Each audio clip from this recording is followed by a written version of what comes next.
Boa noite a todos. Nós vamos dar uma introduçãozinha e logo em seguida, no próximo segmento, vamos dar sequência. Vamos falar um pouco sobre as 10 pragas do Egito. Antes eu vou esclarecer um pequeno assunto. Pela Kabbalah, pela mística do judaísmo, a pergunta é por que os judeus sofreram tanto no Egito? Vem o Arizal, Rabbi Yitzhak Luria, e também baseado no Zohar, e também outros grandes cabalistas, explicam que era uma ratificação em hebraico, no termo cabalístico tikkun, da geração das primeiras 10 gerações entre Adão e Noé, e depois a geração do dilúvio. Essas gerações, somente foi punida a geração que pereceu no dilúvio, mas os outros da geração anterior não foram punidos. Depois teve a segunda oportunidade na geração da Torre de Babel, e finalmente teve a terceira oportunidade nas 5 cidades que eram extremamente populosas, que eram a cidade de Sodoma, Gomorra, etc. Existe uma ideia pela Kabbalah que os judeus que foram escravizados no Egito, aqueles que sofreram e nem foram redimidos, porque quem foi redimido foi a última geração de escravos, mas durante 210 anos a maioria sofreu e morreu dentro do sofrimento. Então, na verdade, alguns aspectos da alma do povo de Israel no Egito eram, na verdade, aspectos de reencarnações das 5 cidades encabeçadas por Sodoma e Gomorra, na verdade 4 que foram destruídas, e que era uma reencarnação da geração da Torre de Babel, e que era uma reencarnação das 10 primeiras gerações entre Adão e Noé, Adão e Noah. Então, na verdade, são assuntos ultra complexos, porque não é uma alma inteira que sai de um corpo e entra no outro, são aspectos do Nefesh, Ruach e Neshama, as 3 partes da alma, que para serem totalmente elevadas precisam passar por diversas ocasiões nesse mundo. Vamos falar um pouquinho sobre as 10 pragas. Deus, atendendo a promessa que ele fez a Avraham Avinu, que chegaria um dado momento, que apesar de todo o sofrimento, o povo de Israel seria redimido do Egito, com mão forte e braço estendido. E Deus mandou 10 pragas para o Egito. Por quê? Em primeiro lugar, que o faraó ele simbolizava um antagonismo a Deus. O faraó, em hebraico paró, sabia da existência de Deus, mas o ignorava totalmente, porque um idólatra...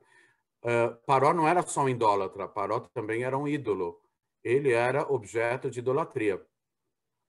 O Paró não comia em público e também não ia em banheiro. Não, ninguém vai ao banheiro em público, mas não tinha oficialmente banheiro, porque Deus não come e Deus não vai ao banheiro.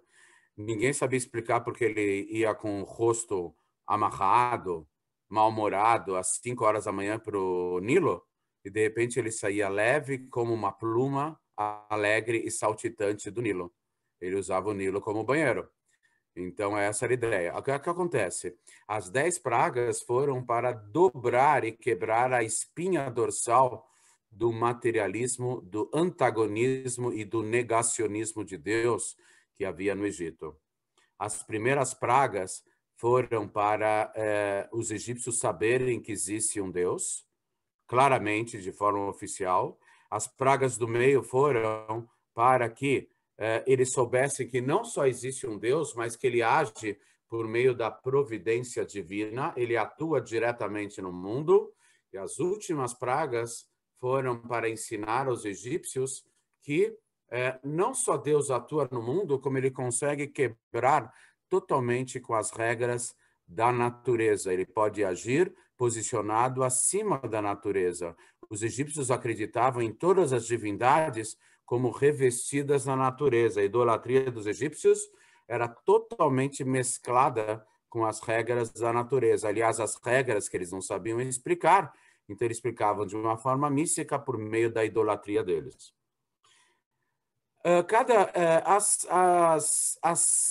As 10 pragas foram uma forma de punição pelo requinte de crueldade com o qual os egípcios tem uma pergunta aqui, já vamos responder. Rabino, por acaso, nós ainda estamos em 10 por causa dos antepassados nossos? O pecado original, somente o pecado original, até a revelação do Mashiach, tá? Então, na verdade, os egípcios, eles trataram os judeus com requintes e crueldade. Eu não vou entrar no mérito em todos os detalhes, que cada uma das 10 pragas, é explicado no Rashi, no Midrash, elas venham em resposta a um ato de crueldade dos egípcios. Eu vou dar só o exemplo do Nilo virando de água a sangue. A história lá do Êxodo tem 2 faraós. Um pereceu e o outro é aquele que confabulava, que insistentemente negava libertar o povo de Israel do Egito. O primeiro faraó que faleceu já era um antissemita e ele foi aconselhado pelos seus magos, seus feiticeiros, ele foi orientado pelos seus conselheiros para que ele está com problema de lepra e que ele tinha que tomar um banho com sangue fresco, sangue humano. Então, imagine só com uma banheira, quantos litros tem? 50 litros, 100 litros, acho que é 100 litros numa banheira. Um homem adulto tem 8 litros de sangue, uma criança deve ter 2, 3 litros. Então, precisaram sacrificar de 40 a 50 crianças judias diariamente para escoar o sangue delas, para encher a banheira do faraó de um banho de sangue.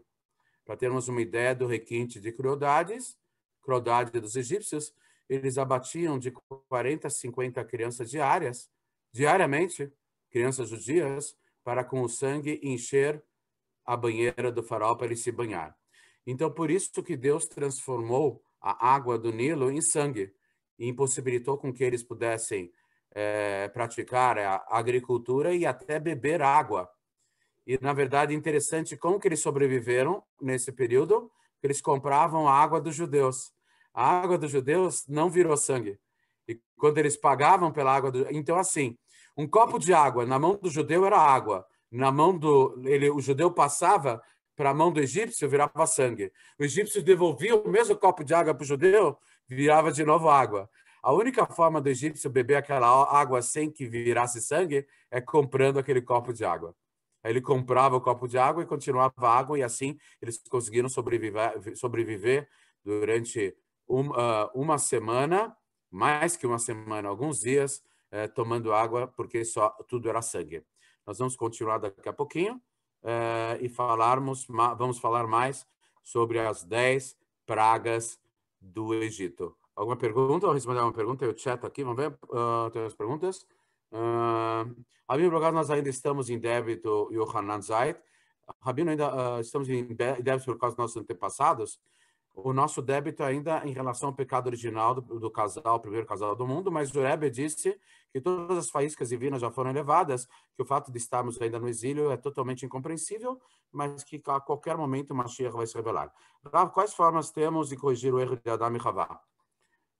Na verdade, praticando bem, cumprindo o povo de Israel com 613 mitzvot e os povos do mundo cumprindo com as 7 leis universais dos filhos de Noé. Você vai falar, mas tem 7 bilhões de seres humanos e aqui no Brasil só somos 15 mil, Bnei Noach. Mas acontece que o aspecto não é quantitativo, é qualitativo. Deus não quer quantidade, Deus quer qualidade. O trabalho que vocês, 15 mil Bnei Noach, fazem é o equivalente a 7 bilhões de pessoas. Hashem não precisa dos números, porque ele é o Todo-Poderoso, o Senhor dos números. E os números para ele não fazem tanta diferença assim. Fazem um pouco de diferença, mas não tanta diferença assim.